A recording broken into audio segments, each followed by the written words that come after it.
90 Mile Beach, also known by the Maori name Te Oniroa e Tohei, is situated in the lovely area of New Zealand's North Island.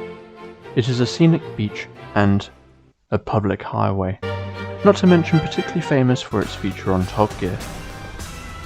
In a 2013 episode of Top Gear, Jeremy Clarkson drove the length of the beach in a Toyota Corolla as part of a race against an AC-45 racing yacht crewed by a British Olympic sailor as well as the winning crew of the 2010 America's Cup.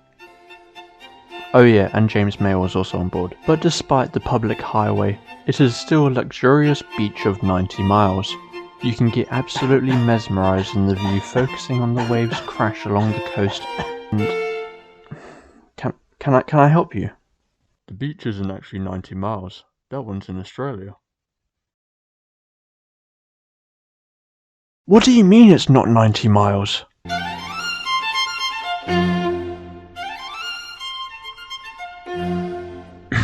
Okay, so sorry about that.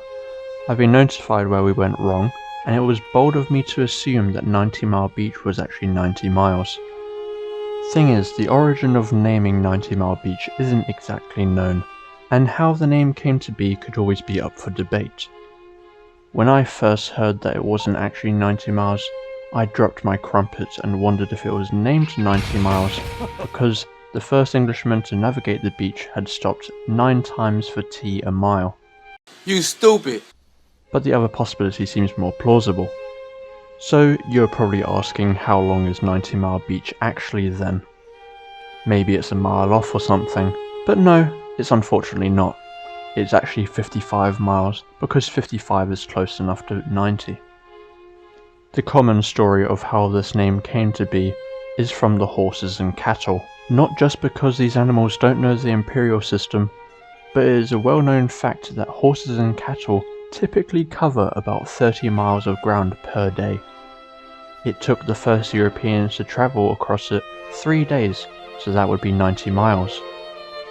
But given that they had to travel on sand and it's not quite so easy to walk on sand, they travelled less miles in the same amount of time.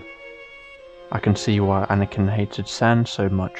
It's the most popular story told for the origin of the name, but there isn't any historical records for that, so come up with the origin however you see fit.